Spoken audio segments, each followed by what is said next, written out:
한번 넘겨줘 보시죠, 장로님. 저희 부부가 십수년 전에 유럽 선교 여행을 다닐 때 영국의 박물관을 방문했는데 그때 보았던 이 에집트의 미이라들이 매우 인상적이었습니다. 수천 년 동안 죽은 사람들을 썩지 않게 보존한 것인데 인간들이 죽은 후의 삶, 즉 죽은 자의 부활을 그처럼 동경했다는 것을 보여줍니다. 또한 미국 애리조나주의 스콧데일 공항 근처에 알코 생명 연장 재단에서 일어난 일이 2017년 12월 25일 기사에 소개된 일입니다. 이렇게 기록되어 있어요. 조금 전에 사망한 시신이 수술대에 올라왔다. 냉동인간 의료진이 얼음을 부어서 신체 온도를 영하로 낮춘다. 동시에 피가 굳지 않도록 하는 특수 약물을 몸에 주입한다. 그런 다음 약물을 빼내고 동시에 16가지의 장기 보존액을 주입한다. 마지막으로 동결 보존액을 주입하고 서서히 냉동시켜 영하 196도 액화질소 탱크에 시체를 보존한다. 1972년 설립된 이 재단에는 알코 재단의 회원으로 가입된 뒤에 회원이 사망하거나 위독한 경우에 재단 기술자들이 갓 사망한 시신을 냉동해주는 서비스를 제공하는데 여기는 두 가지 선택하는 옵션이 있는데 전신을 보존하는 20만 달러짜리 옵션과 머리만 잘라서 보존해주는 8만 달러짜리 그런 옵션 두 가지가 있습니다. 알코 재단에서 2021년 현재 보존 중인 냉동 인간은 총 182명, 냉동 대기 중인 회원은 총 1353명이라고 합니다. 알코 재단 외에 또 다른 회사들도 이런 일을 하는 회사들이 있지 않겠어요? 그래서 그들을 포함하면 현재 전 세계 냉동 인간 수가 약 600명, 대기자 냉동 인간에 들어가려고 대기하는 총 숫자가 3천여 명이 된다고 합니다. 이 재단은 의학적으로 이미 숨진 이들을 냉동 시신이라고 하지 아니하고 환자라고 그렇게 해서 냉동을 합니다. 알코 생명재단 냉동 인간은 죽음마저도 넘어서 보려는 21세기 인류의 몸부림이라고 말할 수가 있습니다. 여러분 잘 아시는 중국의 진시 황제가 젊은 나이에 중국을 통일하여 최초의 황제가 되었는데 그런 어마어마한 영웅이지만 죽음이 두려워서 영원히 사는 것을 염원하는 불로초를 찾아오라고 언명을 내렸지만 결국 그는 50세 젊은 나이로 죽었음은 매우 다 아는 유명한 역사적인 사실입니다. 이 모든 이야기가 다 뭐냐? 다 죽지 않고 오래오래 살고 싶은 인간의 열망의 표현이 아니겠습니까? 자, 이러한 인간의 애절한 소원과는 아랑곳 없이 죽음은 이 세상 것 모든 것 위에 절대적으로 군림하여 우리 인간을 무자비하게 집어삼키며 지배하는 다스리는 폭군이 되고 있습니다. 우리나라뿐만 아니라 전 세계적으로 생명을 위협하던 코로나 팬데믹이 지난 금요일 날 4년 3개월 만에 관심 단계로 이제 거의 풀리는 단계로 하향 조정해서 이제 다 끝났다고 봐야 되지만 그러나 언제 또 어떤 전염병이 온 인류의 생명을 위협하게 될지 모르는 상황을 이 세상은 맞이하고 있습니다. 또한 날마다 국내적으로 여기저기서 개인적으로 집단적으로 참사를 당한 소식이 우리를 우울하게 하고 불안하게 하고 있습니다.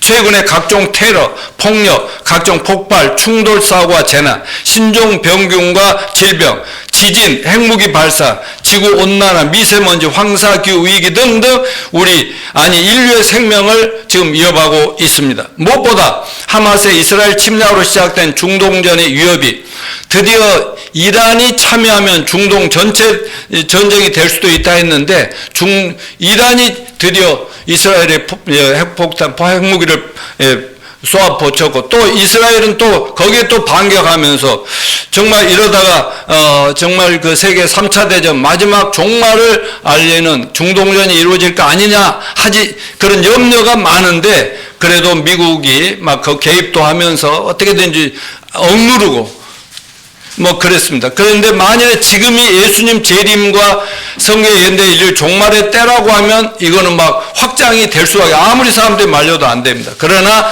아직 주님이 교회를 완성하고 성교를 완성하는 때가 아직 좀 남았다면은 이거 좀 지역 전쟁으로 이렇게 또 마무리되리라고 저는 생각하고 있습니다. 근데 지금이 예수 재림과 인류 종말의 때가 다 되었다면 이런 중동전이 3차 대전으로 확산되면서 하나님이 이미 우리 이 성경에 예언해 주고 보여주신 7년 대환란으로 갈 수도 있고, 그러게 되면은 뭐 이제 세상은 인류 종말이 오는 거죠. 구약에는 노아 형수 때 물로서지만 베드로서 후세 베드로가 그렇게 예언했다. 이제는 불로서 세상을 끝장내줄 거라는 그런 것들이 언제 닥치느냐 하는 것을 성경을 아는 우리로서는 아주 예의주시할 수밖에 없습니다. 이런 세계적인 인류의 생명을 위협하는 상황들이 이미 2000년 전에 예수님께서 제자들과 대화 중에 예수 재림과 인류 종말에 언제 있습니까? 하니까 그 날짜와 시간은 말할 수 없어. 그러면 징조라도 말해 주십시오 해가지고 예수님이 징조를 얘기한 것이 마태복음 24장에 나오는데, 한번 마태복음 24장 4절부터 14절까지 한번 읽어봅시다. 시작. 미혹을 받지 않도록 주의하라. 많은 사람이 내 이름으로 와서 이르되 나는 그리스도라 하여 많은 사람 미혹하리라. 난리와 난리 소문을 듣겠으나 너희는 삼가 두려워하지 말라. 이런 일이 있어야 돼. 아직 끝은 아니니라. 민족이 민족을, 나라가 나라를 대적하여 일어나겠고 곳곳에 기근과 지진이 있으니 이 모든 건 재난의 시작이니라. 그때에 사람들이 너희를 환난에 넘겨주겠으며 너희를 죽이리니 너희가 내 이름 때문에 모든 민족의 미움을 받으리라. 그때 많은 사람이 실족하게 되어 서로 잡아주고 서로 미워하겠으며 거짓 선지자가 많이 일어나 많은 사람을 미혹하겠으며 불법이 성함으로 많은 사람들의 사랑이 식어지리라. 그러나 끝까지 견디는 자는 구원을 얻으리라. 이 천국 복음이 모든 민족에게 증언되기 위하여 온 세상에 전파되리니 그때야 끝이 오리라. 여기 끝이 온다고 했어요, 안 온다고 했어요? 끝이 온다고 했어요. 그러기 전에 난리와 난리 쏘면 뭐 이단, 사이비, 기독교의 핍박, 압박, 기근, 지진, 기후위기, 이 모든 것들이 예언의 그 징조들로 지금 나타나고 있는 이 현상을 우리 모두가 볼 수 있게 되기를 바랍니다. 이러한 말세적인 종말의 징조들이 전 세계적으로 무섭게 일어나고 있는 상황에서 죽음이라는 놈은 남자, 여자, 부자, 권력자, 학자, 무식자 상관없이, 어린이, 어른, 노인 상관없이 막 무자비하게 삼켜버리고 있는 현실입니다. 앞으로 머지않아 하나님이 더 이상 참지 않고 심판하시는 대환란의 시대가 오는데, 그때는 세상 인구의 거의 대부분이 전멸하고 다만 얼마 정도는 남겨두고 예수님이 직접 오셔서 지상 낙원을 성취하는 한 번 더 인류가 더 지상의 낙원을 누릴 수 있는 기회는 이 땅에 남아 있습니다만은, 그만큼 인간들은 성경 말씀대로 평생을 죄의 종로로 하다가 죽음의 밥이 되고 만다고 성경은 예언합니다. 그러므로 이런 죽음의 문제가 해결되지 않는 한 세상적으로 아무리 잘나고 성공한 인간이라 해도 인생은 허무와 좌절과 두려움에 빠질 수밖에 없는 것입니다. 자, 그렇다면 죽음 앞에 무력한 우리에게 절실한 소망이 있겠습니까? 네, 있고 말고. 그 뭐겠습니까? 죽은 자가 다시 살아날 수 있다는 부활의 소식입니다. 자, 죽은 자가 다시 산다. 이것은 누구에게나 대단히 소망스러운 일이지만, 설마 어떻게 죽은 사람이 살아날 수 있다고 하면서 믿기가 어렵지만, 여러분, 예수 부활은 성경의 예언대로 성취된 역사적인 사실임을 믿으십니까? 아멘. 죽은 자가 다시 살 수 있다는 부활의 소망은 바로 예수 그리스도의 부활 사건에서 찾을 수 있습니다. 죽은 자가 다시 살 수 있다는 이 부활의 소망은 예수의 어떤 종교도 그 누구도 줄 수 없는 기쁜 소식, 즉 복음이라고 할 수 있습니다. 왜냐하면 예수님의 부활 사건은 바로 우리 죽을 수밖에 없는 인생들에게 너무나 놀랍고 신비하고 기쁜 소식이 아닐 수 없기 때문입니다. 또한 우리가 예수 믿는 가장 중요한 이유는 뭐냐? 바로 예수님이 나를 믿는 자는 죽어도 다시 살고 예수님처럼 부활한다는 거예요. 살아서 믿는 자는 영원히 죽지 아니하리라. 아멘. 지금 여러분 예수 믿죠? 아멘. 우리에게는 죽음이 아니라는 사실을 믿으시기 바랍니다. 예수 믿고 구원만 받으면 영원히 죽지 않고 산다는데 왜 안 믿을지? 안 믿으면 바보 아니겠어요? 그렇지만 이 세상에는 정말 잘난 체 하면서 바보들이 얼마나 많은지 모릅니다. 여러분은 믿으시죠? 아멘. 그래서 난 예수의 이런 기쁨과 소망을 주실 분이 이 세상에는 전혀 없다. 이렇게 외치면 뭐 차별화 금지법에 의해서 막 이렇게 뭐 구속도 시키겠다고 난리지만 그러든 말든 저는 정말 예수 외에는 정말 죽을 수밖에 없는 인간에게 영원히 살 수 있는 소망을 주실 분은 없다고 확실하게 외칠 수밖에 없습니다. 자, 오늘 본문의 핵심 내용과 설교 방향을 보면 저는 3월 30일 부활주일부터 4월 마지막 부활주일까지 고린도전서 15장 부활장을 가지고 4번에 걸쳐서 설교를 시리즈로 하기로 결정하고 첫 번째 주에는 예수의 부활은 정말 사실일까 하는 역사적 사실성을 전했고 두 번째, 만일 죽은 자가 다시 사는 육체의 부활이 없다면 어떻게 될까 했더니 유튜브에는 조금 더 그 전주보다 좀 더 보더라고요. 오늘 세 번째 메시지로서 부활하게 될 우리 몸은 어떻게 부활하고 어떤 몸으로 부활할 것인가 하는 것이 핵심 진리입니다. 이것은 우리의 미래 완성된 몸의 형태와 삶의 모습입니다. 즉 천국에서 영원히 부활의 몸을 가지고 살아가게 될 우리 부활 후 미래의 삶을 살짝 성경을 통해 성령의 역사로 한번 엿보는 시간이 되기를 바랍니다. 사도 바울은 고린도 교회 안에 여러 가지 궁금증과 의문점을 가진 자리 많지만 35절을 보면은 누가 묻기를 죽은 자들을 어떻게 다시 살며 어떠한 몸으로 올 것인가라고 이런 질문을 합니다. 첫째 질문은 죽은 자들 어떻게 다시 살 수 있는가? 둘째 질문은 뭐예요? 부활한 몸 어떤 몸이며 그 몸은 어떤 삶을 살게 하는 몸인가? 이런 것입니다. 오늘 봉독한 본문이 이 두 가지 질문에 대한 정확한 답을 주는데 그러므로 저는 오늘 본문 말씀을 중심으로 죽을 수밖에 없는 인간의 유일한 소망인 하나님의 인간 창조의 완성 프로젝트인 우리의 부활의 몸과 삶의 모습이라는 제목으로 많은 사람들이 궁금해하는 두 가지 질문에 대한 해답을 드릴 때 우리 모두 날마다 우리 자신과 우리 사랑하는 자들을 위협하는 죽음의 두려움과 불안을 완전히 극복하고 부활 후 예수님과 천국의 영생 복락을 누릴 기가 막힌 삶을 소망하는 부활신앙으로 무장하는 시간이 되시기를 축원합니다. 그리고 부활신앙과 소망으로 세상에서 최고 행복한 우리 모두가 될 뿐 아니라 이 부활 소망을 온 세상 만민에게 전하는 영원토록 하늘에 빛나는 하늘 스타들이 됩시다. 자, 첫째 질문이 뭡니까? 죽은 자들이 어떻게 다시 부활할 수 있는가? 이건 참으로 이해하기가 힘든 미스테리란 말이죠. 신비죠. 세상에 어찌 이런 일이 저는 기가 막힌 이야기 아닙니까? 죽은 자가 다시 살 수 있다니 얼마나 신비죠. 죽은 사람이 다 죽으면 끝났는데 어떻게 가능하냐? 성도 여러분, 이 부활의 신비를 믿으십니까? 아멘. 오늘 본문 35절 41절 보면 누가 묻기를 죽은 자들을 어떻게 다시 살으며 어떠한 몸으로 오느냐 하리니 이런 의문이 옛날이나 지금이나 많다는 거죠. 요즘은 더 막 무시하고 더 믿지 않죠. 어리석은 자여 내가 뿌리는 씨가 죽지 않으면 살아나지 못하겠고 내가 뿌리는 것은 장래의 형체를 뿌리는 것이 아니요 다만 밀이나 다른 것의 알맹이뿐이로되 하나님이 그 뜻대로 그에게 형체를 주시되 각 종자의 형체를 주시느냐 육체는 다 같은 육체가 아니니 하나는 사람의 육체요 하나는 짐승의 육체요 하나는 새 육체 하나는 물고기 육체니라.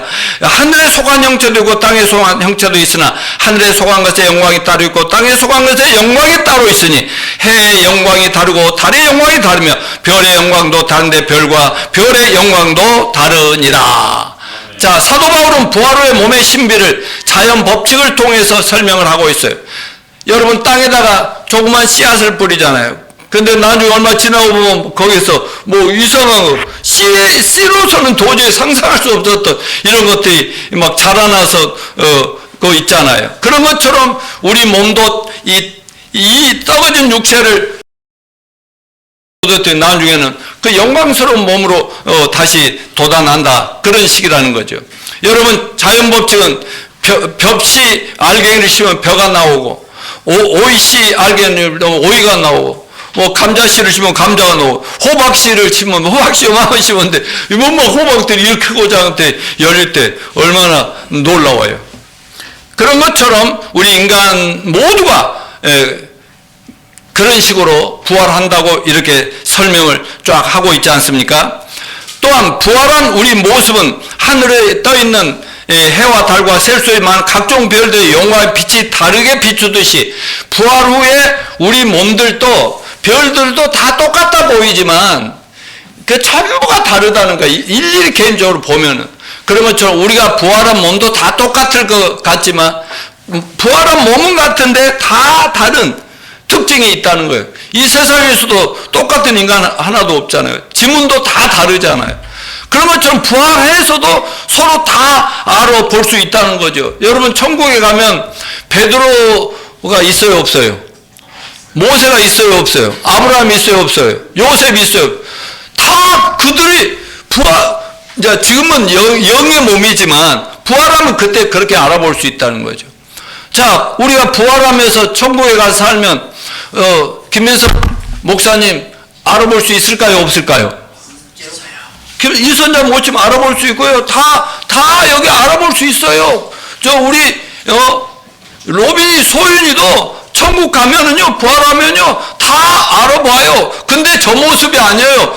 100배, 1000배, 10,000배나 멋지고 아름다워요. 예. 왜 내 이름을 안 해주냐 하고 공민이가 보는 거야.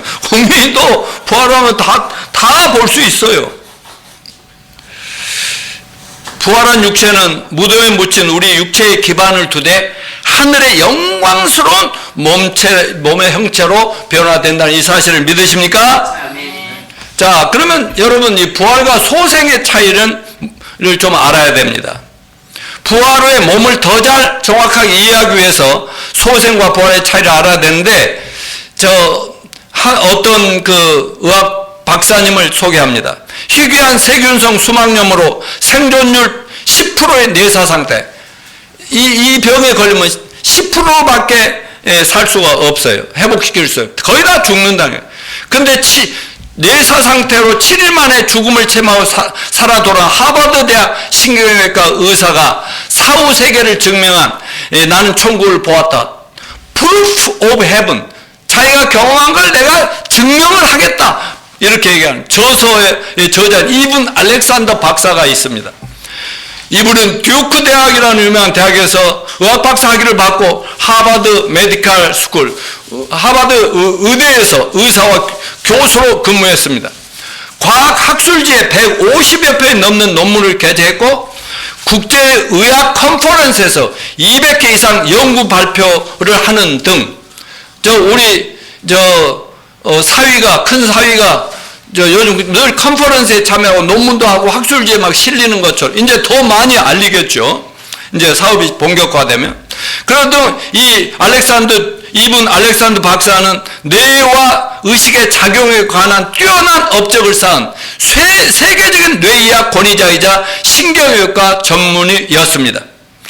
알렉산더 박사가 물질적이고 또 과학적인 세계관으로 살고 있었기 때문에 스스로도 영계나 사후세계의 삶이나 하나님이나 영적 세계에 대해서 의문회의론자였어요. 말하자면 믿음이 없는 사람이었습니다. 근데 본인이 임사체험, 잠깐 7일 동안 죽었다 살아난 경험을 하기 전에는 죽음과 영혼의 실체에 대해서 전혀 회의적이었던 사람이었습니다. 많은 인사체험자들이 죽었다 잠깐 사는 임사체험자들이 그들의 인생관과 삶의 목표가 임사체험 후에 확실하게 바뀌어버리는데 더구나 그는 알렉산더 박사도 예외가 아니었어요. 사후세계가 존재하는 강력한 체험을 통해서 그의 세계관이 확 바뀌어버렸다니까요. 전에는 죽으면 끝나, 살아있는 동안 잘 건강히 살자 이런 주의였는데 임사체험 후에는 확 바뀌어버렸어요. 더구나 그는 뇌의학 권위자로서 임사체험이 뇌가 만들어낸 환각이 아니라는 사실을 철저하게 자기 경험을 통해 증명을 했습니다. 알렉산더 박사는 생존율 10%의 뇌사 상태에서 죽음을 체험하고 돌아와서 사후세계가 존재하더라 하는 것을 말하니까 사람들이 다 놀래고 의학자들도 얼마나 놀라겠어요. 그는 말하기를 자기가 잠시 죽은 후에 체험한 것들은 뇌가 만들어낸 환상이 아니라 의식 밖에서 실제로 일어난 일이고, 의사들은 그가 뇌사 상태에 있을 때, 뇌사 상태 치료가 있을 때 뇌과학 의사들이 얼마나 연구를 했겠어요. 뇌를 해보니까 뇌가 사람이 겉으로는 죽어 있는데 뇌는 작동할 수가 있다는 거죠. 그런데 그게 아니라 스캔을 해보니까 의사는 완전히 멈춰버렸어요. 전혀 작동을 안 하는 상태였다는 걸 다 얘기를 했거든요. 그러므로 그렇기 때문에 혼수 상태에 있을 때 이분 알렉산더 박사는 그냥 뇌 작용은 전혀 꺼졌다는 것을 의학자로서 증명하면서, 그 대신 그러면 어떤 거예요? 그 영혼이 몸을 떠나서 세상을 구경하고 영계를 보고 왔다, 이거를 했는데 꼭 이 책을 여러분 꼭 사서 읽어보시길 바랍니다. 그는 죽음은 끝이 아니라 변화다라고 주장을 했고, 아무튼 그는 7일간 죽었다가 다시 살았는데 그것을 가리켜서 소생이라고 말을 하는 겁니다. 여러분, 죽은 사람이 살아나는 소생의 성경적 예는 예수님 많은 사람 죽은 사람 살리고 그랬잖아요. 그 중에 죽어서 무덤에 들어가가지고 4일째 되니까 몸이 썩어지고 있는데 예수님께서 나사로야 나오너라 하니까 나사로가 무덤에서 그냥 그 시체를 감싼 옷을 입고 이렇게 걸어 나와서 옷을 풀어놓으니까 정상적인 사람 살아난, 이게 소생이라고 합니다. 근데 그때 예수님은 그 사건을 통해서 나는 부활이요 생명이 나를 믿는 자는 죽어도 살고 살아서 나를 믿는 자 영원히 죽지 아니하리라, 이 말씀을 선언하시게 된 것입니다. 어떤 사람이 그러면서 주님은 앞으로 우리 모두를 죽음에서 부활시킬 수 있는 하나님이심을 증명해 주셨습니다. 어떤 사람이 분명히 죽었는데 다시 살아난 것처럼 일시적으로 숨이 끊어졌다가 살아나는 것을 소생했다라고 얘기합니다. 임사체험이라고 합니다. 이런 경우가 생각보다 굉장히 많더라고요. 제 아버지도 노년에 간암으로 이제 돌아가신 중병 중환자실에 있다가 잠깐 의식이 없어져 버렸어요. 그런데 뭔가 어떻게 시체라고 볼 수 없는 상황이에요.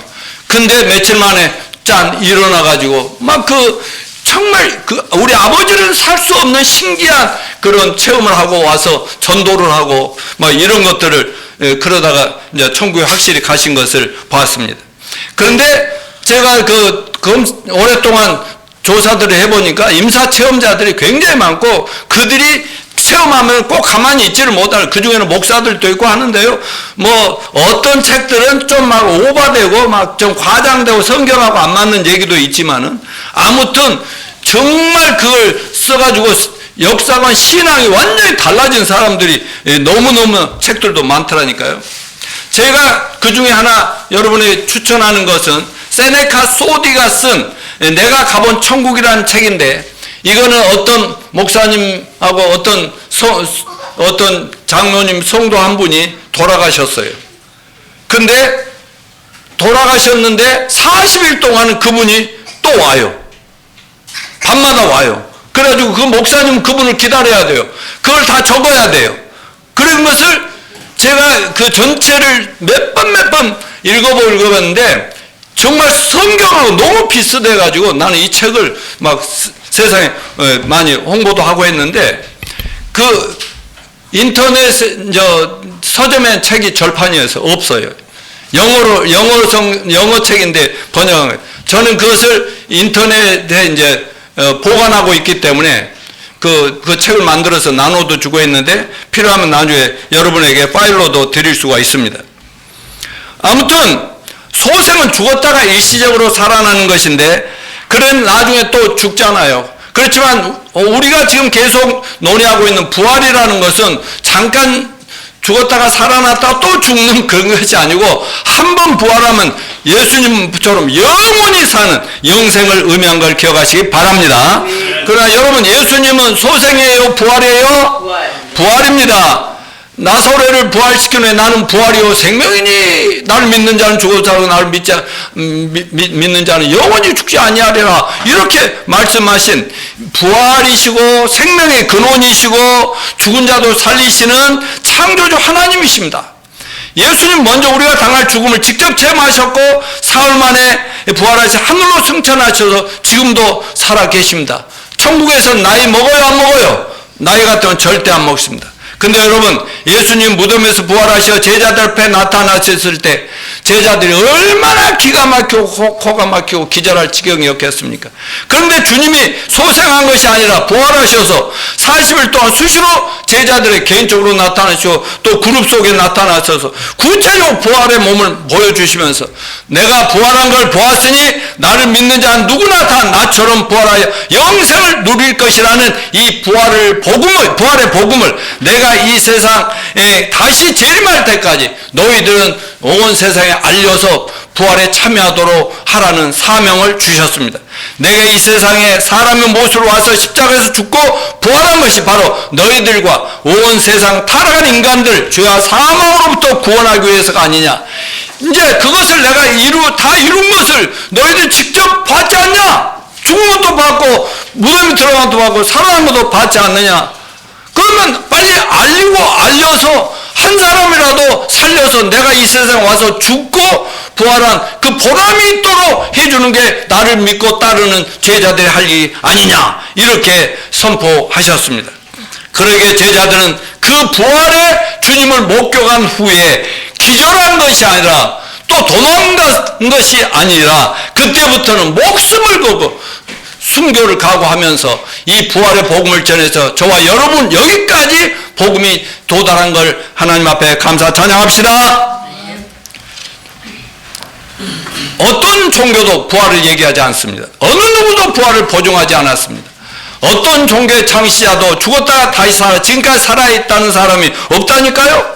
세상에 오직 예수님만이 죽었다 살면 다시 살아나서 40일 동안 지상의 제자를 만나서 모든 지상 사역을 마무리하시고 500여 형제 자매들이 보는 앞에서 하늘로 쭉 올라가셔도 지금 또 천국에서 교회를 또 우리 각자를 돌보시며 온 세상을 하나님이 예정하신 계획대로 통치하고 이끌어 가시고 있다는 이 사실을 믿으시길 바랍니다.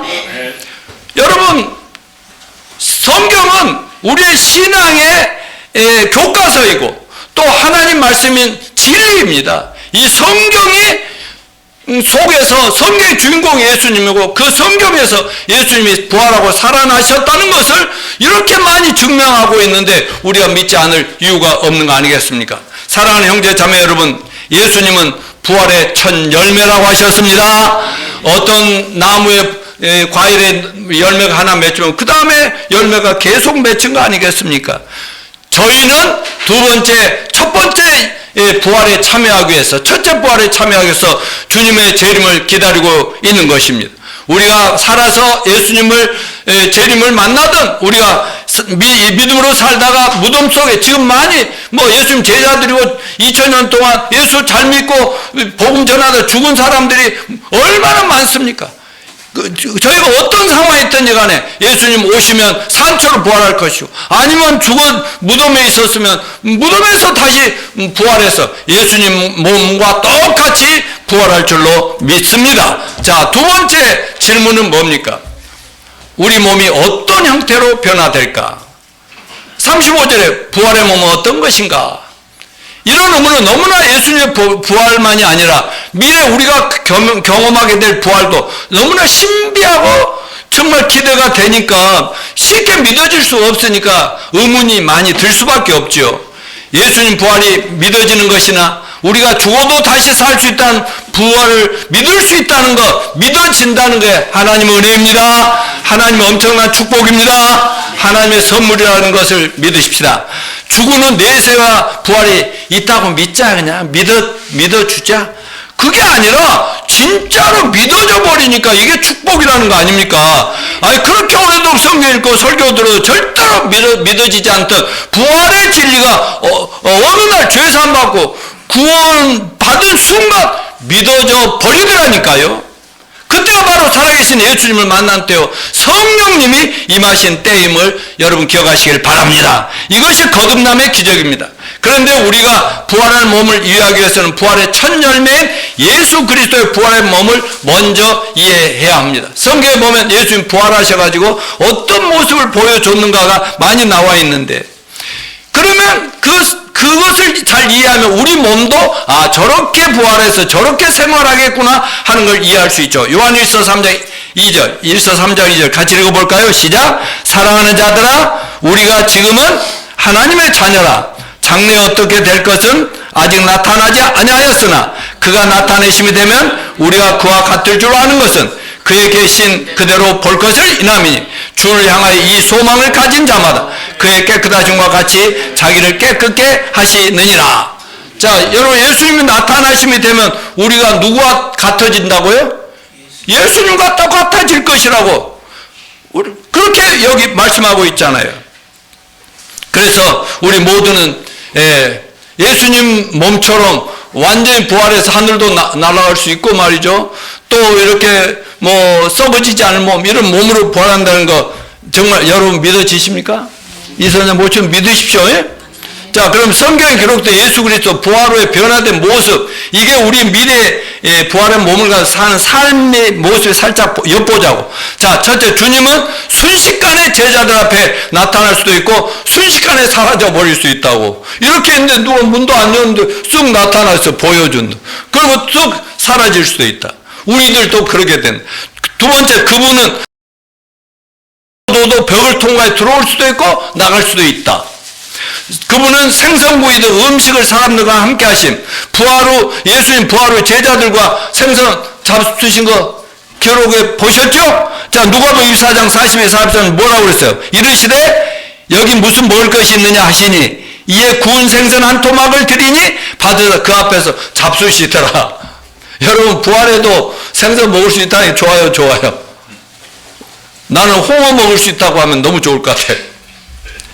세네카 소디, 에루드 스카트, 아까 쓴 내가 소개한 내가 가본 천국, 40일 동안 천국 다녀온 내용을 기록한 책에서 천국을 여기저기 막 모세가 아브라함이 막 여러 다윗이 이렇게 안내를, 그들은 봉사 섬기는 종로로들 하고 있더래.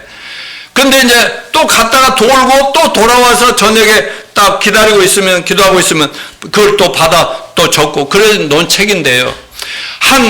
천국을 한번 다 돌아보는 한 이틀 걸렸던 것 같다고 그렇게 얘기를 하더라고. 여러분, 천국에서는 먹을 게 있을까요, 없을까요? 국민의장이 있을까, 없을까? 먹을 게 있어. 성경에 있다고 얘기했거든. 근데 문제는 뭐냐면, 천국에는 과일이 있다고 그랬어요. 과일. 그리고 생수도 있고요. 근데 천국에서는, 김민석 목사님, 천국에서 맛있는 거 먹고 나면 배설해야 될까, 안 해야 될까? 배설하면 천국이 아니지. 나 이 말씀 준비하면서 국내 어디를 가나 세계 여기저기를 돌아다닐 때도요, 꼭 그게 여행 도중에 어디를 가면 화장실이 제일 문제가 되면 세계에서 온 사람들이 쭉 서있는데 기다렸는데 한국에서 아무 데나 밀치고 갈 수도 없고 말이죠. 근데 여러분, 이 땅에서 우리가 밥만 먹고 육체 음식만 먹는 것이 아니라 영의 양식, 하나님 말씀 먹어요, 안 먹어요? 오늘도 말씀 먹죠. 또 집에서 성경 읽고 또 말씀 듣고 이런 것이 다 영의 양식을 먹는데, 이 영의 양식을 먹으면 힘이 나요, 안 나요? 성경을 읽고 말씀을 들으면 힘이 나요, 안 나요? 그런데 배설해요, 안 해요? 안 하지. 우리 배설 안 하지. 그러니까 좋죠. 천국에서도 온갖 것을 먹을 수도 있고 즐길 수도 씹을 수도 있고 하는데 우레설이 전혀 없다니까 할렐루야가 아니냐 이 말입니다. 또한 그분은 제자들과 함께 앉으셔서 옆구리에 창에 찔린 상처 자국과 주님의 양손에 못 박혔다는 상처 자국을 보여줄 수도 있었습니다. 그러니까 또 재림하실 때 계시록 19장에 보면 피 묻은 옷을 입으셨다. 이렇게 입고 이 땅 지상에 내려오신다 했지 않습니까? 그러니까 그 어떤 특징적인 것은 꼭 남겨놓으셨다. 그러니까 천국에 가서 예수님을 정확하게 알아보려면 그 옆구리 창자국이나 못자국은 꼭 남겨두셨다. 이런 거를 생각하시고, 그분은 사람들과 같이 걷기도 하시고 같이 이렇게 동행하시죠. 말씀도 나누시고 그 사람들의 말을 옆에서 들으시기도 하시고, 그 식당에서 같이 식사도 하시고, 이런 그런 육체였다는 것이죠. 그런가 하면 또 하나, 그분은 더 이상 늙거나 병들거나 썩지 않으셨죠. 부활 후 2000년이 지났지만 지금도 예수님은 그 모습 그대로이실 것을 믿으시길 바라고요.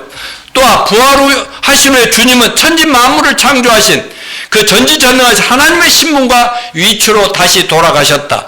또 공중으로 아무것도 타지 않고 자유자재로 여행을 다니실 수 있었다. 사도행전 1장 9절부터 11절 보면 어때요? 많은 사람들이 보는 데서 하늘로 쑥 올라가셨는데, 그랬더니 사람들이 와 하고 쳐다보니까 천사가 나서 뭘 쳐다보고 있어? 다시 오실 때까지 넌 빨리 이 살아계신 주님을 증거하라고 그렇게 하셨잖아요. 그리고 너희 가운데 하늘로 올려지신 이 예수님은 하늘로 가심을 본 그대로 오시리라 그렇게 말을 했습니다. 여러분, 이 부활의 몸은 유령과 다릅니다.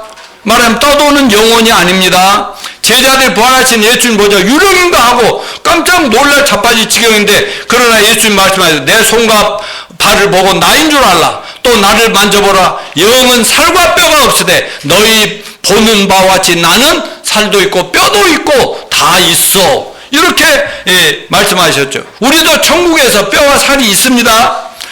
자, 또한 예수님의 부활체는 신비로운 영광의 광채가 빛나는 영광스러운 몸이다. 여러분, 우리가 부활한 몸도 예수님의 부활의 몸같이 영광스럽게 될 줄로 믿으시길 바랍니다.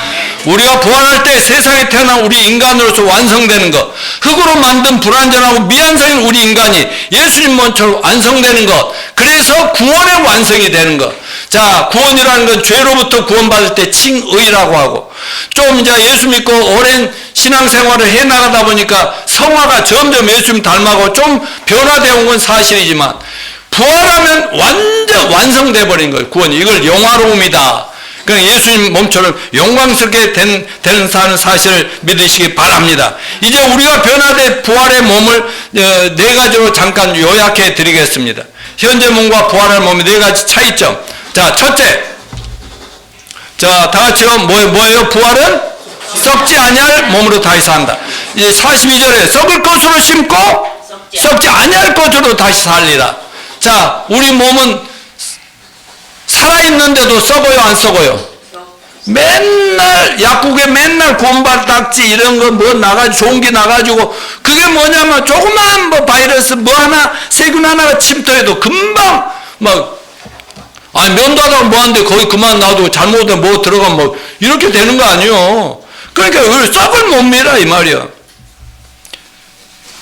정말 숨이 꼴깍 넘으면 그때부터 썩은 냄새 나니까 막 시체는 따로 냉동 보관하고 그런 거 아니겠습니까?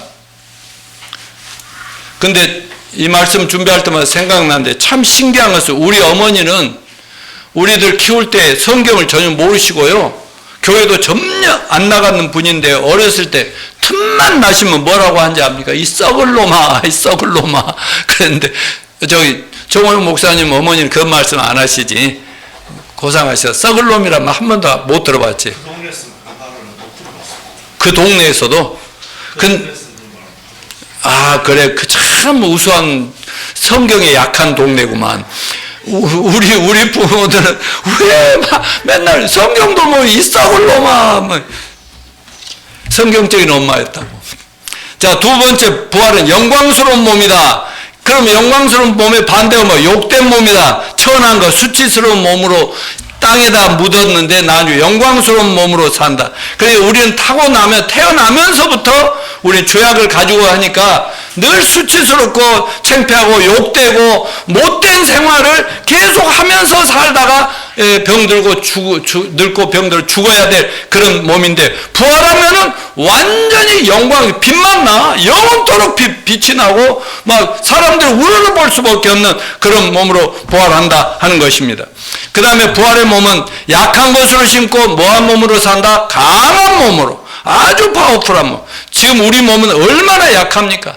조그만 것에도 쓰러지고 금방 아프고 눕고 막 또 조그만 사고에도 그냥 죽어버릴 수밖에 없는 이런 것이지만, 우리는 정말 솔직히 말하지만 우리 전정자 약사님도 지금 아파도 지금 90% 이상 나섰어요.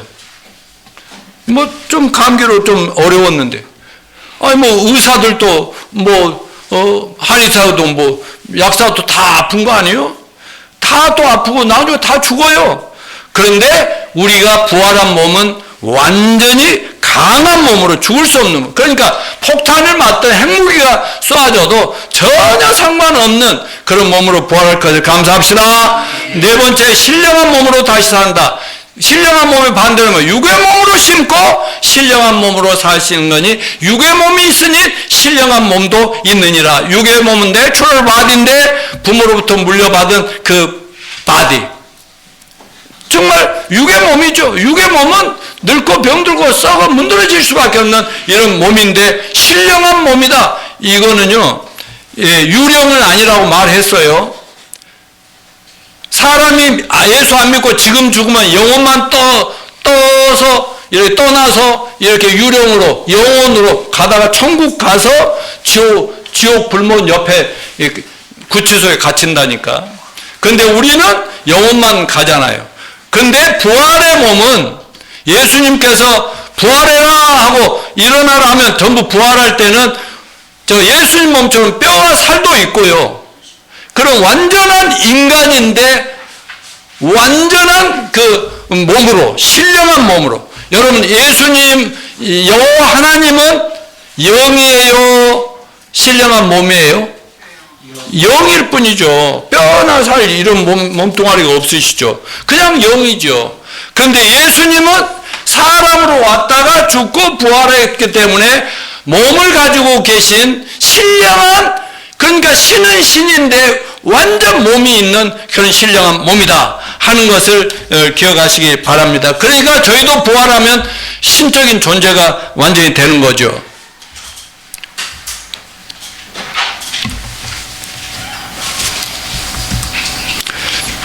자, 그렇다면 우리가 어떻게 해야 부활의 소망을 가질 수 있을까? 여러분, 부활의 소망을 갖는 게 어려워요? 쉬워요? 쉽죠. 어려운 게 아니죠. 사도 바울은 구원의 방법, 부활의 믿음과 소망을 갖는 방법 아주 간단히 얘기했는데, 고린도전 15장 2-4절 같이 읽어봅시다. 시작. 너희가 만일 내가 전한 그 말 굳게 지키고 헛되이 믿지 아니하였으면 그로 말미암아 구원을 받으리라. 내가 받은 것을 먼저 너에게 전하였느니 이는 성경대로 그리스도께서 우리 죄를 위하여 죽으시고 장사 지낸 바 되셨다가 성경대로 삶 안에 다시 살아나사. 뭘 믿으면 구원받아요? 성경대로 했으면 내 죄를 위해 죽으시고 성경대로 무덤에 묻혔다가 성경대로 다시 살아났다. 이 사실을 의심 없이 믿으면 구원을 받는다고 했습니다. 그런 믿음이 있으면 어느 날 이 땅에 죽어도 아니면 산처럼 완전히 부활한다는 이 사실을 확실히 믿으시길 바랍니다. 자, 요즘 과학자들이나 세상은 어떻게든지 이 험난하지만 사람들 살려보고 영원히 살게 해보려고, 오래오래 살게 해보려고, 죽음을 극복해 보려고 별의별 연구를 많이 하고 노력을 합니다만, 인간들의 노력의 결과는 인간들을 더 망하는 쪽으로 끌고 가고 있다는 이런 사실 또한 아시길 바랍니다. 그리고 사람들이 아무리 노력하고 애를 써도 하나님은 이 죄악된 세상에 대해서 심판의 그날을 기다리고 있다는 사실을 기억하시길 바라고, 하여튼 그런 상황이지만 우리는 이미 그 영생 없고 부활의 소망을 가지고 있으니까 하여튼 가족들 잘 챙깁시다. 그리고 세상이 뭐라고 하더라도 세상이 어디로 흘러가더라도 우리는 성경적인 역사관, 세계관을 꼭 믿고 정말 한 사람이라도 더 올바로 주님 앞으로 인도하는 저와 여러분이 모두 되시기를 축원합니다.